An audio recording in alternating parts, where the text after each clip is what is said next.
Good morning to you all. Thanks for attending this workshop. I will introduce myself. I'm Hernan Lastre from the Ricardo Ochoa Regional Office, Bahía Blanca, agriculture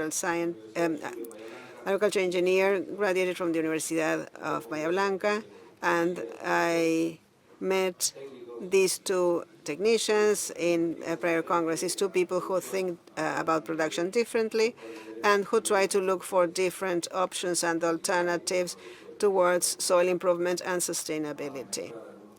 They are going to share some data and what they have been doing in this regard. I will introduce Alejandro Cuadra. I come from the previous talk on fertilizers, and it was said that the most important thing is to develop organic matter for everything to work. And the other talk was interrupting no-till, and there was a significant debate that we engaged in. Following those two talks, acting as a moderator, attending this one to see what the solutions and answers are is great. So it would be good that you watch all three in a row in YouTube whenever you can. Lucas Andreoni is going to be the first speaker. He's an agricultural engineer. He's highly specialized in the implementation and development of regenerative agricultural practices and the design of productive landscapes, founder of BioRed and Agro-Design, with experience in development of AI-based tools and technical training. He's co-founder and CEO of Agro-Design, a company dedicated to the design of productive landscapes focused on integrating, sorry, my hoarse voice, focused on integrating nature and technology systems to strengthen and value environmental services. He's also Director of Agricultural Production at the Ministry of Agriculture and Livestock of the province of Córdoba, and founder and director of BioRed Consulting. In addition, he's private consultant for Argentina and Uruguay, where he advises medium and large agricultural companies that have around 40,000 hectares in regenerative agriculture. They are going to share their presentations, and then we will have a Q&A section. We will try to make this dynamic. Lucas, you have the floor. Can you hear me? Okay, thanks very much, Hernan, for your introduction. And I'm very glad to see so many people who are thinking of this. When Aapresid asked us to speak about crops as soil and environment creators, I loved it. We will show you not only how we can create soils, but also environments. That's the challenge and the opportunity we have in our activity. I wanted to show this picture of Carlos Crovetto, who is the father of no-till, who died a few years ago. He was Chilean, and I had the opportunity of talking with him, meeting him several times. And I quote him because I think this is relevant. Soils are alive and can be created. Here in Chile, I created soil. And he said this more than 15 years ago. How come can you create soil? How can you understand that with the agricultural mindset, which was completely different at the time? When you look at these images, we are familiar with them, and they show the drop in organic matter. I just showed three, but you see available nutrients, phosphorus, the deterioration that soils are experiencing in Argentina. Remember that soils are the productive machine. We have to start understanding what is going on.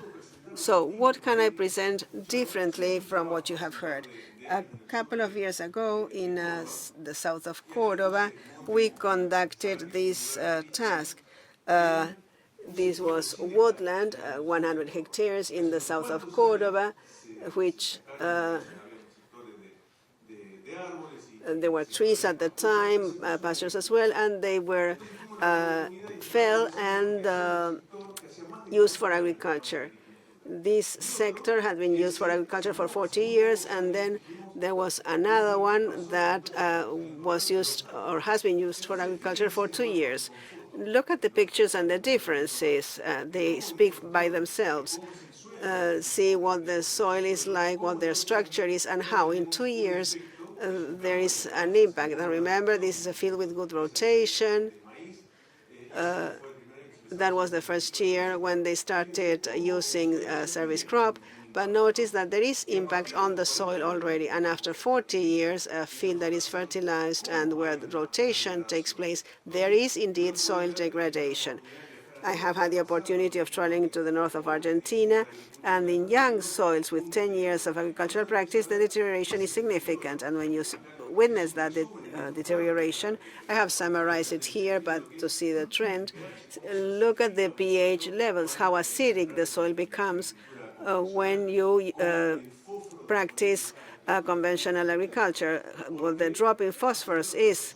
Our soils are in the range of 64 parts per million of available phosphorus. When used for agriculture, in just a matter of 2 years, it drops by 10 parts per million. And in 40 years, in the soils in the south of Córdoba, the level is now between 6 and 12 parts per million of phosphorus.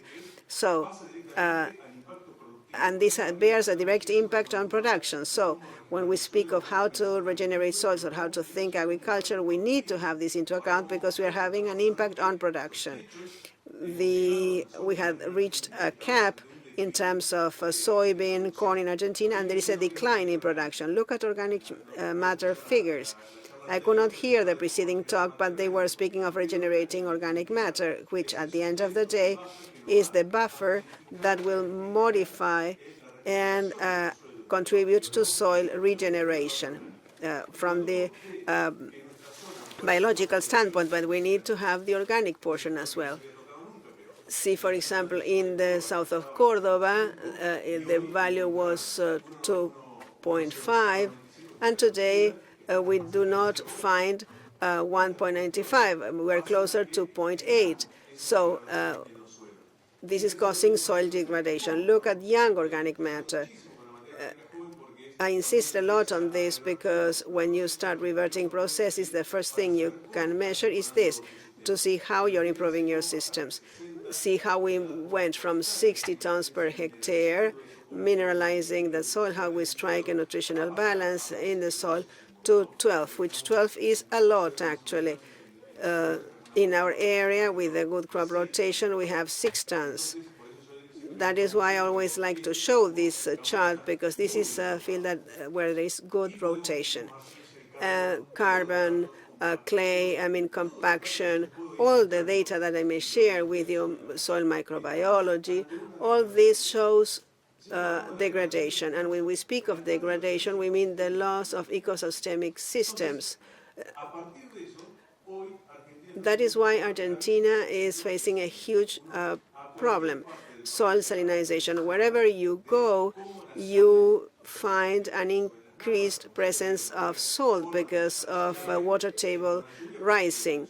Salt must be run off, but unless you have pipelines, that salt will be present everywhere. There is 1 hectare of salt areas, then 5 hectares. This is growing all the time. And in-depth compaction, not just surface compaction, but in-depth compaction. These are soils studies that we are performing, and there is that compaction because of the lack of organic matter. The good thing about it is that there is a way out. There is a solution. I love this picture, and I always share it because it's the same soil, and you see the difference of how you can recover it. Today, 90% of soils in Argentina, to say 90% is actually more, is that kind of block that lacks structures, the microbiology and the soil microbiology. And as years go by, this can be achieved by high intensification. In 5 years' time, you can reach this point. It is possible, but we need to change management. And changing management is not an easy task. We need to be profitable and productive at the same time. And that is why I like speaking about regenerative agriculture. What is the agriculture of the future? Well, regenerative and smart. Thanks to AI and the tools we have at hand, we will have many options to actually act upon and manage this. When we speak of crops as soil creators, these are crops that are used for rotation. If it is soybean 3 times and every now and then rye, that's not regenerative agriculture, and it's not sustainable throughout time. So we need to change systems, how we look for the right rotation for each environment. There's camelina, tarinata, which are winter crops, and they are welcome because they allow us to produce more. And how we use service crops in the remaining areas. Service crops are just one tool, not the tool, but one, and it's not copy-paste everywhere. Alejandro will surely tell us that, well, the situation in Tucumán is different from the one in Tandil or in the south of Córdoba, so we have to see how to develop these systems, how to regenerate the soil. You will listen to experts who know best, but the idea is to regenerate using roots. And based on that, how we ensure that microbiological diversity will regenerate and recover these soils. When speaking of crops and soil generation, there must be rotation. If you just use one crop for a long time, it's monoculture. Well, the macrobiology will also be monomicrobiology. It will be microbiology for just, say, corn or soybean. So it is important to start thinking of multi-species service crops, adapting them to your area to generate better options. This is a field close to the base field where the study was conducted, and see how we managed to recover organic matter throughout time. When they say, well, how wonderful this field is, well, we have been doing this for 15 years. It was not obtained or achieved overnight. We have to start and work in order to obtain this organic matter. Latest measurements show between 25 and 30 tons of young organic matter. See how the figures improve. So, soil health. We need to have a source of nutrients, microbiological activity, soil structure, nutrient cycle. That's soil regeneration. And once again, don't stick to just one service crop, thinking that it will be a one-time solution. We have to think of the whole system, from fertilization to crop rotation, adding new crops to our systems, and also resorting to service crops. Again, it's not easy, and I speak because I am familiar with this. I work on this, but it's not impossible either. There are many fields that are more profitable today than in the past, precisely because they engaged in this regenerative agriculture. And why are they more profitable? Because the increase in young organic matter, and that is why I insist on this, this increase has translated into using 40% less nitrogenated fertilizers for the 4th year in a row, thanks to organic matter, young organic matter accumulation, because of the microbiology that we find. See that available phosphorus is being recovered. Today, these fields have 30 parts per million of phosphorus. Is it magic? No, it's microbiology. And in order to help the system, we have set up a bioplant in this field in particular, with different processes and control activities to increase soil microbiology. That is why when you look into the onset of biologicals, they will be of help within a given context. If we think that just by using biologicals we will improve soil microbiology, this is too simplistic. As a result of these activities, we will have sustainable systems throughout time. This means that companies will achieve financial, social, and environmental sustainability, which is what we have to focus on today. That is why I liked the title to this talk, not only soil, but environment creation as well. Environments can be created today. This is what we are doing with agro-design, how to design production landscapes. And here AI steps in, how we start having lots of information and images from a given field, and based on that, develop production environments. And what are the ones that might go from multifunctional landscapes, for example, and biological corridors in order to bear an impact on pollinators that will increase yields. It may sound sci-fi, but it's not. Today, we have 16 projects in place, 14 in Argentina and Paraguay, and 1 in Kenya. So this is the future of agriculture. How do we start adding nature to our systems in furtherance of production? We should not forget that we are agricultural companies, and we have to, of course, generate profit, and regenerative agriculture is an ally for that. And it may help us think what impact this nature will have and how to become more stable and productive. But in achieving this, and this is one of the fields, these are the biological corridors. You see the increase in sunflower production thanks to the increase in biological corridors and functional landscapes. It is a challenge, of course, but it can be done. And in concluding, and in order to give the floor to Alejandro, whenever you think of this,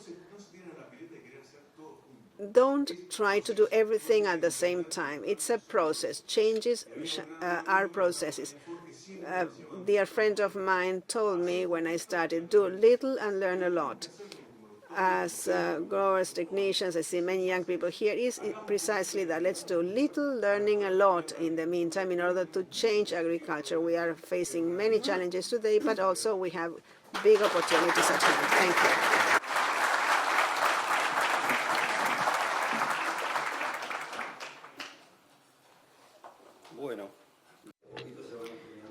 Well, I guess questions will be coming gradually. I will introduce Alejandro, who is an agricultural consultant from the National University of Tucumán. He graduated in 1986. He graduated as technician in livestock production from the Santo Tomás School of San Miguel Tucumán in 2000. He holds a degree in regenerative agriculture from the School of Agricultural Sciences of Lomas de Zamora National University. He is technical manager of CUAECO SAS. He is a consultant for producers in Tucumán, Santiago, and Salta.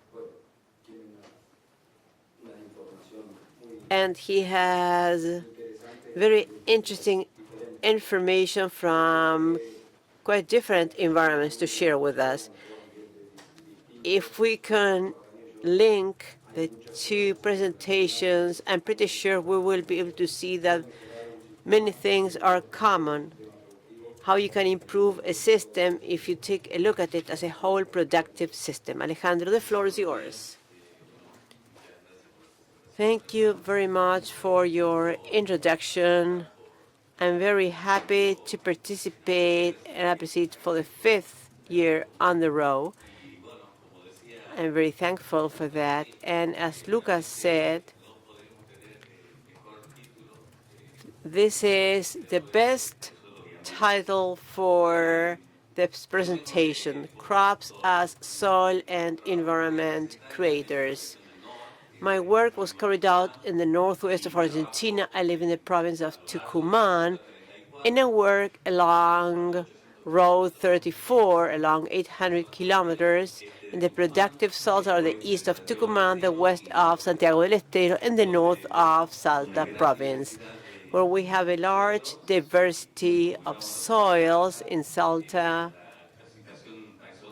The taxonomic classification is soil with clear surfaces and lime deep surface, arid and semi-arid areas. In Santiago del Estero, classification changes.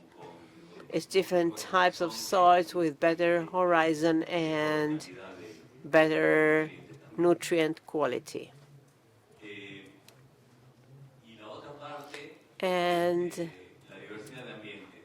as to environment diversity, if we take a look at a plot and if we take a look at this drone image, we can see different environments, different productive environments.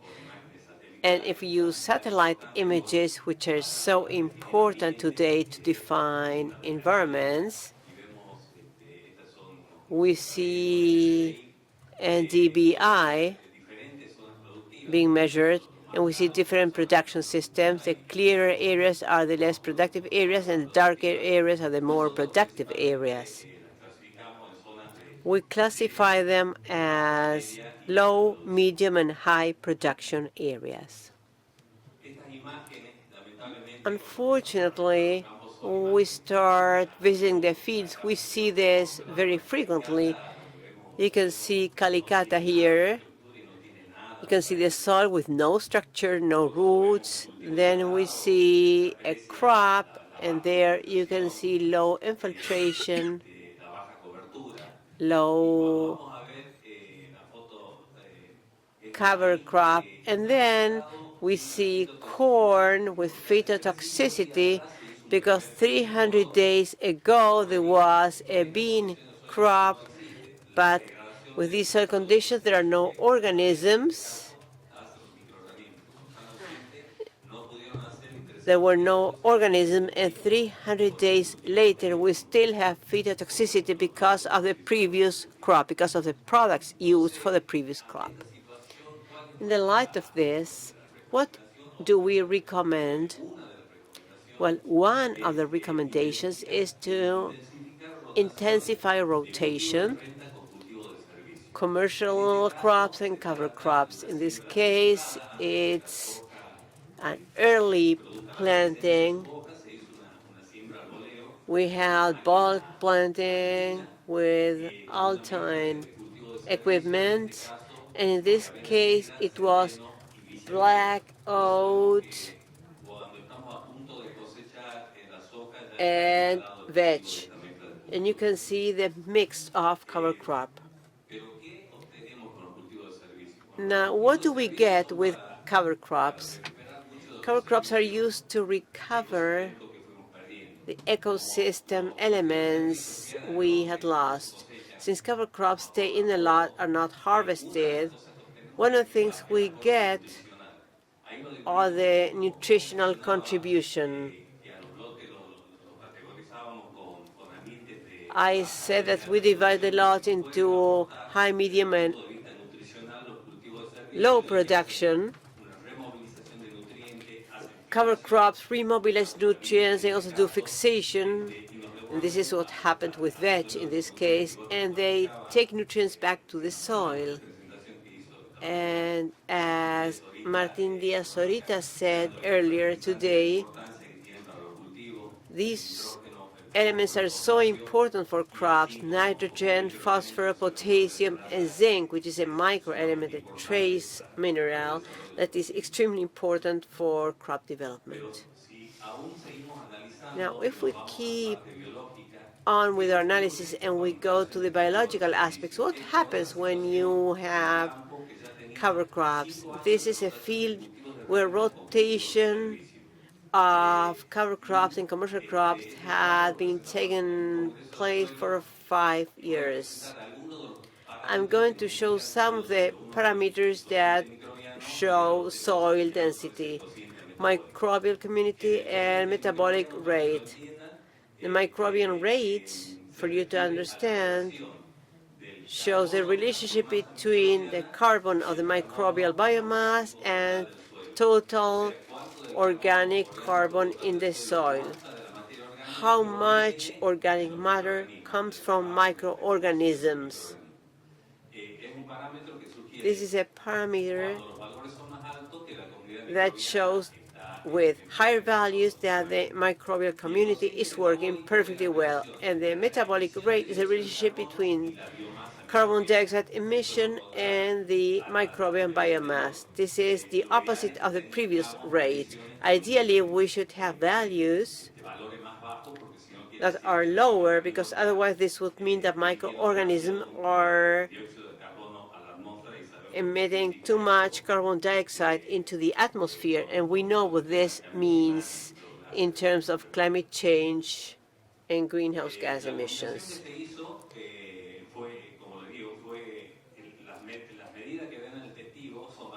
So the values with a check stand are quite good, because here we have had rotation for 5 years, And the check stand was also undergoing this rotation system.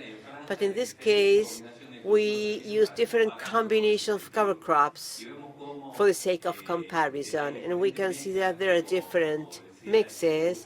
And as Lucas said, in that region, we use some cover crops that may be different from the cover crops Luca uses. And you can see that the combination of cover crops work totally different, in a totally different way. In the microbial rate, we can say that the combination of oat and another crop is quite good, but the metabolic rate shows that the mix of veg plus wheat gives us better results. These soil indicators are very important to measure our activities and the response of microorganisms in the system. The other idea is to associate cover crops and commercial crops. In this case, it's corn plus Brachiaria russiciensis. In Salta, there is rotation of black pea or white pea. With this system, 40% of rotation is corn and Brachiaria on the pea surface. These pictures are quite different from the first pictures. We see better coverage. The corn was planted with Brachiaria. We can see the corn plant, and we can also see Brachiaria there. An important thing, especially in the north, where hail is not so common, where frost is not so common, we see that what comes back with lots of energy, what gives us more dry matter is this. Imagine the beans that grow on top of that stubble. But this is what we normally see. But what happens if we take a deeper look into the soil surface? The root system, that calicata, you can see that the Brachiaria roots complete that profile up to 2.5 meters deep. You can still see Brachiaria roots exploring the soil and changing the physical, chemical, and biological characteristics of the soil. In terms of biological characteristics, what happens with microorganisms? In this case,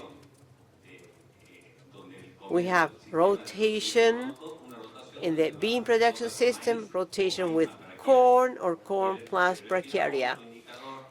And we have another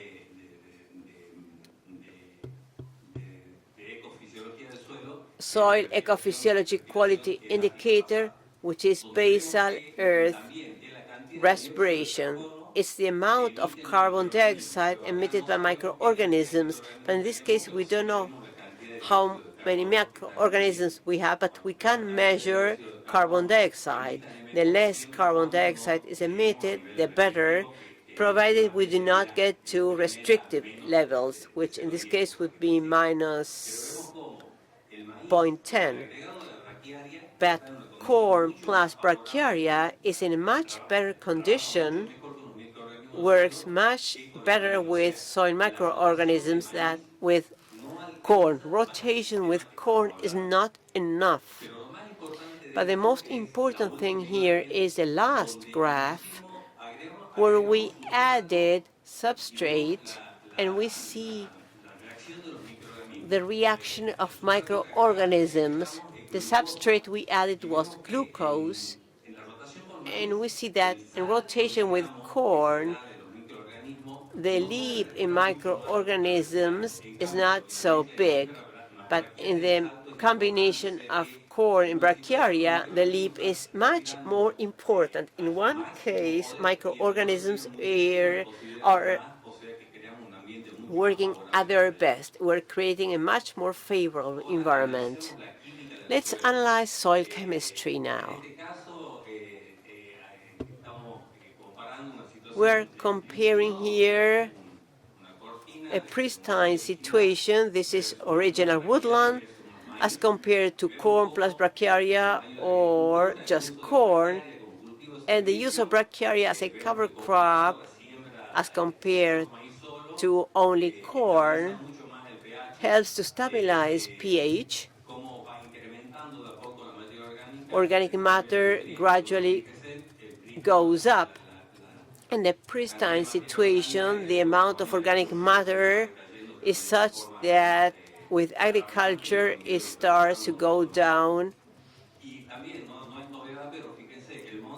And you can see that the woodland shows the largest chemical wealth. Brachiaria with root development going 2.5 meters deep adds lots of micronutrients. And you can see phosphorus levels here, as Lucas said, the original situation and what happens after several years of agriculture.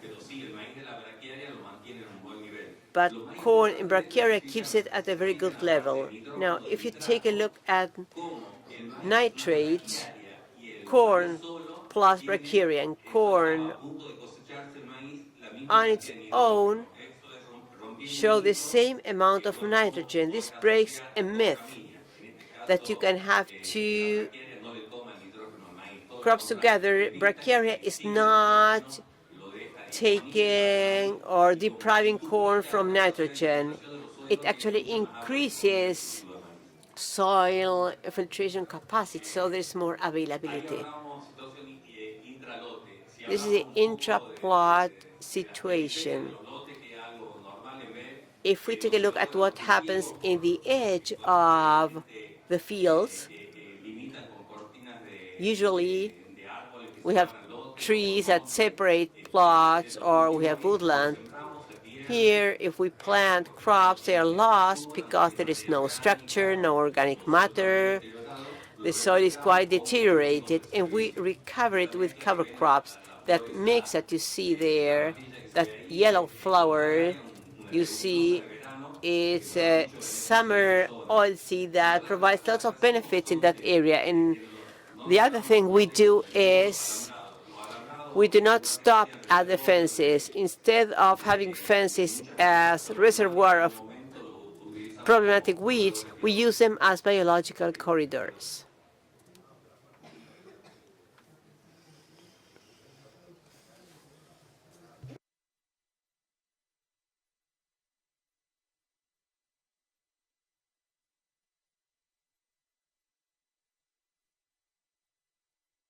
I wanted to show this to you. This is a result of what happens with cover crops when recovering physical component of the soil. This is another type of crop. Cover crops cannot only be used in grain production, but they can be used for all kinds of production. In the transit area, you know that in fruit trees, it's lemon in this case, there is a lot of transit because of application, harvesting, weed control, etc. And then there is also what happens under the tree. In this case, we have cover crops for 2 years, different combinations in summer and in winter.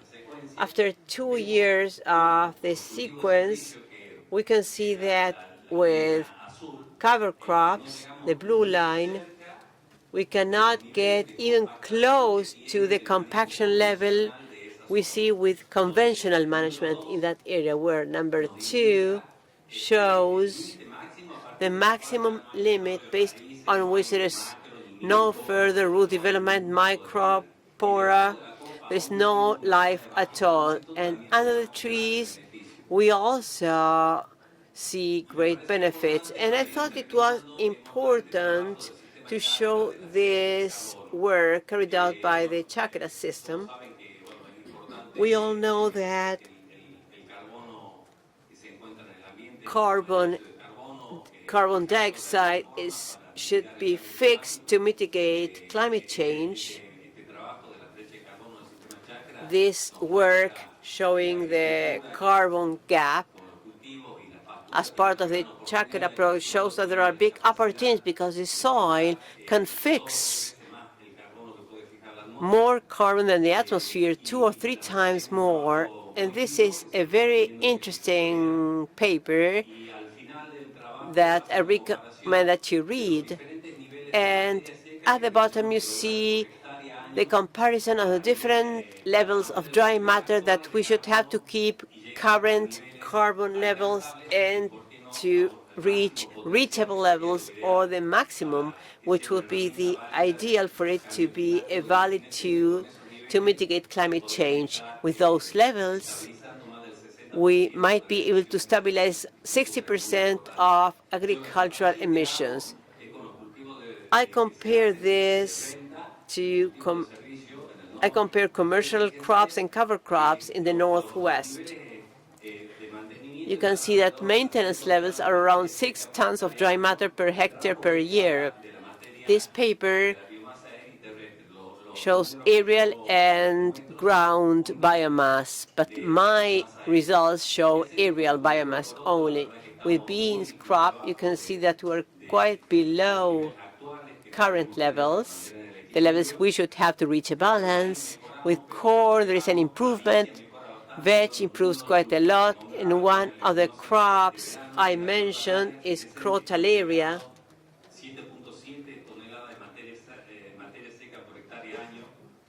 which is a sun hemp. Brachiaria, 16 tons of dry matter a year, but if we have corn plus brachiaria, we may have 21 tons of dry matter per hectare a year.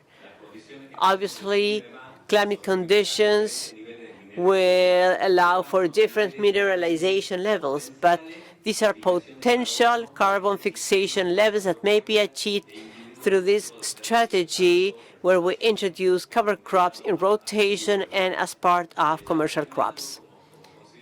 In order to conclude, I'd like to say that rotation and strategic association of cover crops and commercial crops make it possible to transform extractive systems into regenerative systems. By combining research data, field observation, and lab tests, we can build a sustainable agronomic project based on science and knowledge. We need to measure everything. Without measurement, we cannot know what we're doing. We need scientific foundation for our results to be valid. And the goal is to design living, resilient, and multifunctional systems where crop will not only give us yield and food, but will also create healthy landscapes and soils. Many of these tests were carried out at CONICET and INTA laboratories, and some are also being carried out at our own lab, headed by my daughter, Rocio. I'd like to thank Rocio for everything she has done. I'd also like to thank Gustavo Marto, who works at CONICET, and he has also helped us with many of those values. And I'd like to thank all of you for your attention.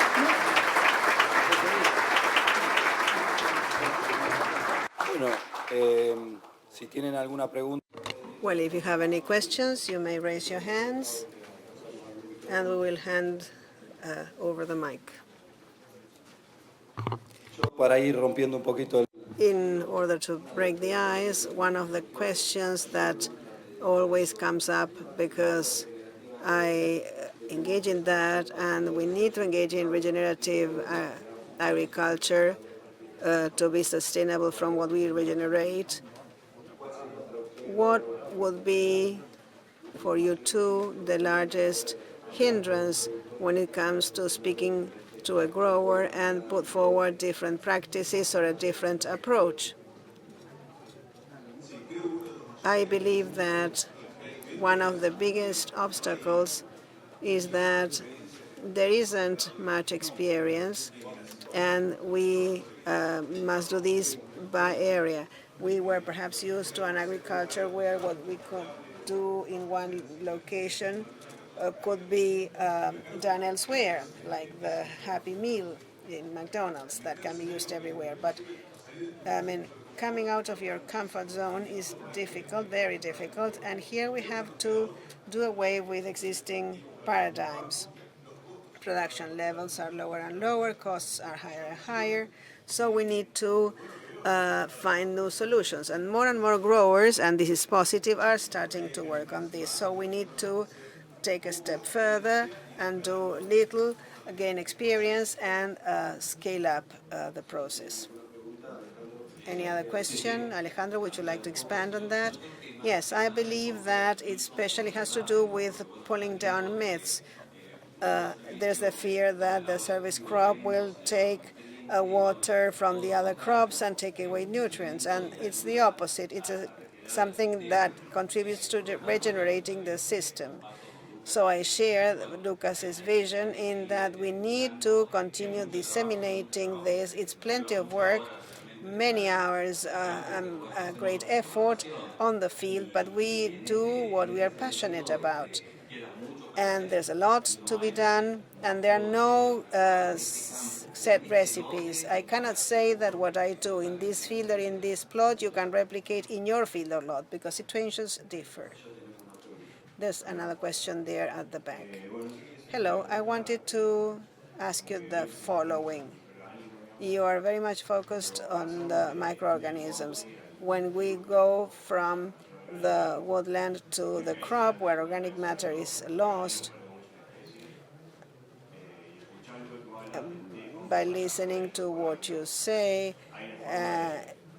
is there any way to measure the evolution of microorganisms and how to go about it? Well, it is a very good question.